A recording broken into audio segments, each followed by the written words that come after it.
A tale as old as time. Love. With dating apps and social media opening up the floodgates for it, assessing all fish in the sea has never been easier. However, it seems like when romance is in the air, it doesn't stay there for very long, since a lot of folk stop seeing other people when even the slightest inconvenience comes around, because they know there's plenty of other options out there for them to explore. This leaves many feeling empty and undesired after things don't work out. You might even find yourself pondering the question, why am I hopeless with and without the P? Is it because I'm clapped? Am I really that fucked? Well mate, don't fret. I'm here to provide you with a bit of reassurance and wisdom into why romance likely hasn't worked out for you and why it might never. Number 1. You're too good looking. People won't talk to you because you're too pretty, and pretty people are intimidating as fuck. The few that build up the courage to take you on or manage to get a date with you won't be able to stick it out for very long because of your aura of undeniable attraction. Too much attraction, you might be surprised to hear, will actually lead to rejection, since they can't match the same energy you exude. Looking at you will no doubt spring up insecurities they have about themselves, so they'll likely bounce mate.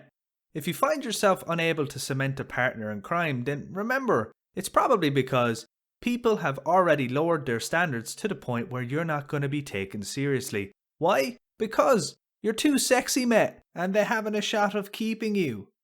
Number 2. Your personality is too interesting.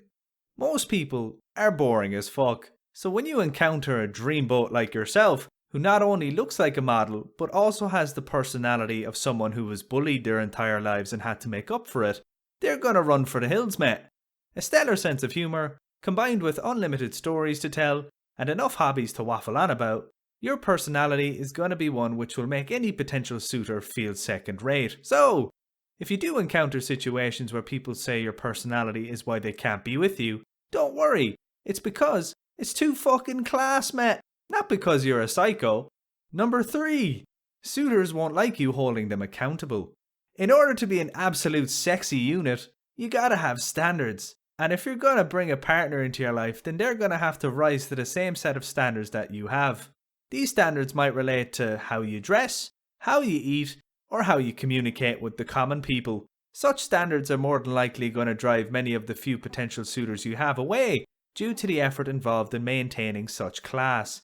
Believe me when I say, if these folk squirm at the idea of not basking in one's filth, then I say, cheerio to them, or dare I say, toodaloo.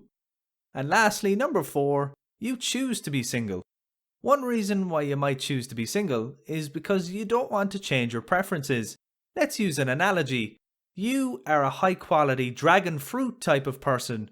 If a top tier orange or apple comes along, then cool, but they're just not for you. That doesn't mean anything is wrong with them. They're still great in their own right, but it's just you prefer dragon fruits, and while much harder to find, you don't want to settle for anything else. Does that make sense? If that made absolute fuck all sense to you, let's translate this example to the real world. In this example, we're going to speak from a lady's perspective. Let's say your romantic partner preference is a 6'7" emo lad with a motorcycle. A pretty rare catch to find, mainly because they don't last very long. If a 5'8" blonde with a tricycle came along, while being a weapon in his own right, they're just not for you, even if the chances of meeting them is much higher than your preference. You simply desire your very tall, eyeliner wearing emo boy, and you'd prefer to be single than settle for anything else. Now, if you do want to increase your chances of finding someone without compromising too much of your partner preference, then you might need to augment them ever so slightly. An example might be to lower your minimum expectations from 6'7" emo boy with a motorcycle to a more realistic man.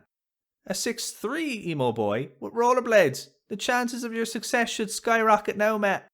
Apart from a lack of preference availability, you might choose to be single because of money, other life goals, or simply a desire for more peace and quiet. If any of these are the reason why you chose to be single, then you really didn't need to be here today listening to me waffle, did you, mate? To conclude, the sad reality of your situation is you're suffering from success. Being an absolute beauty, unfortunately, means you're likely going to walk quite a lonely road, unless, according to normal folk, you lower your standards drastically, to which I say, don't let inferior beings tell you what to do, mate. or tell you that you're delusional, even if they're right.